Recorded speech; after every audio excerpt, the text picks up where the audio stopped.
Jadi ingin saya jelaskan sedikit bahwa secara fisik, kita belajar dulu sebentar. Secara fisik bahwa tubuh kita ini terdiri dari bagian terkecilnya namanya sel, Pak. Nah, kita belajar sedikit ya. Bagian terkecil tubuh manusia namanya sel.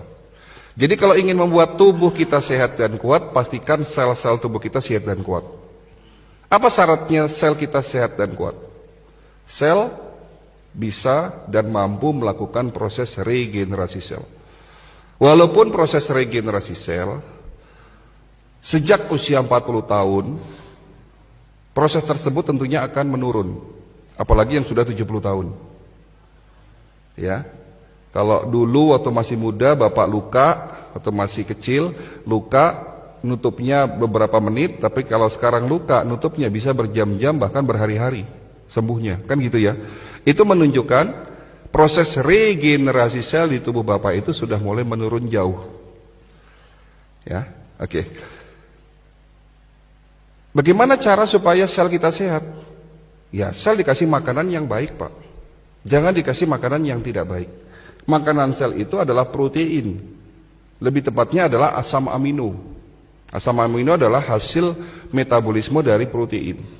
Lalu makanan sel yang kedua adalah oksigen. Dan yang ketiga adalah air. Siapa yang bawa itu? Siapa yang membawa tiga komponen tadi yang dibutuhkan oleh sel? Yang bawa adalah darah. Darah itu ibarat mobil pengangkut. Kalau ada mobil berarti harus ada jalannya, betul? Jalannya darah namanya pembuluh darah. Pembuluh darah itu mulai dari jalan tol yang lebar sampai gang sempit. Begitu juga pembuluh darah di tubuh kita. Mulai ada pembuluh darah yang besarnya setelunjuk saya diameternya, sampai dengan pembuluh darah yang diameternya setengah dari rambut kita. Begitu beratnya perjalanan sel darah merah yang harus membawa yang dibutuhkan oleh sel tadi. Ada tiga tadi. Sementara darah kita hanya 5 liter, orang kurus, orang gemuk ya darahnya 5 liter, Pak. Bukan berarti kalau orang gemuk itu darahnya lebih dari 5 liter, tidak. Berarti betapa beratnya tugas dari darah kita. Tiga komponen tadi dibawa ke dalam sel, lalu di dalam sel dimasak dulu sebelum digunakan, Pak. Di dalam sel kita ada dapurnya namanya mitokondria. Ibu di sini kalau masak di rumah pasti ada sisa sampah, betul ya? Setiap kita masak pasti ada sisa sampah. Sampahnya mau dikemanain? Tentunya dibuang kan? Harus segera dibuang. Siapa yang ngangkut? Mobil sampah. Yang ngangkut darah juga, tapi lewat jalur yang berbeda. Kalau tadi makanan yang dibutuhkan sel mulai dari asam amino, oksigen, air diangkut lewat pembuluh darah arteri masuk ke dalam sel, dimasak di dalam dapurnya namanya mitokondria, lalu digunakan untuk proses regenerasi sel ataupun proses-proses yang lain. Lalu sisa sampah tadi diambil lagi oleh darah masuk ke jalur pembuluh darah vena, lalu difiltrasi di organ ginjal. Dibuang lewat kencing. Itu prosesnya. Artinya kesehatan tubuh kita juga ditentukan oleh kesehatan darah dan pembuluh darah. Rusaknya darah ya, dan rusaknya pembuluh darah ini masalah besar, Pak. Sehingga yang pada akhirnya proses tadi akan terhambat. Apa ciri-ciri mereka yang darahnya sudah mulai rusak, pembuluh darahnya sudah mulai tersumbat?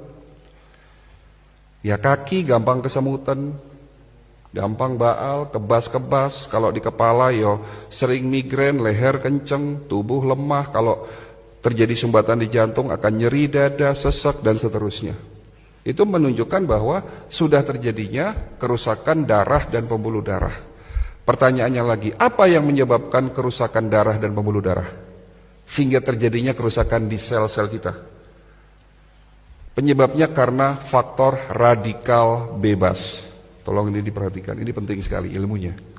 Radikal bebas. Radikal bebas itu satu molekul yang kehilangan pasangan elektronnya, sangat reaktif. Kalau nempel di sel, sel kita rusak. Entah itu sel darah merah, entah itu sel darah putih. Di mana sel darah putih kita tahu sebagai antibodi tubuh kita. entah itu di pembuluh darah.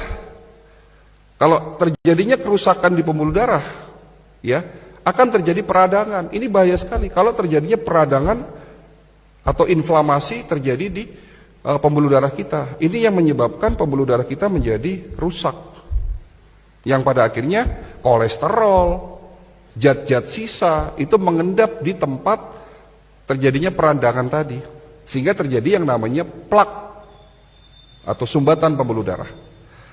Nah, radikal bebas itu terbentuk akibat proses oksidasi.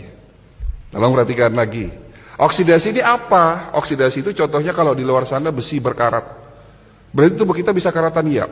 Proses oksidasi terjadi secara alami, Bapak Ibu sekalian. Di saat kita bernafas, beraktivitas, saya berbicara, bahkan kita tidur terjadi proses oksidasi. Ya, karena manusia tidak bisa menghindari proses oksidasi, Allah sudah menciptakan obatnya ada dalam tubuh kita. Diproduksi tanpa Bapak Ibu sadari sejak kita kecil, ya, di saat kita lahir di dunia sampai nanti kita mati. Ada obat dari segala macam obat, rajanya obat sebagai benteng pertahanan pertama yang dapat menetralisir terjadinya oksidasi. Kalau tidak ada obat ini, 5 menit tubuh kita rusak, Pak.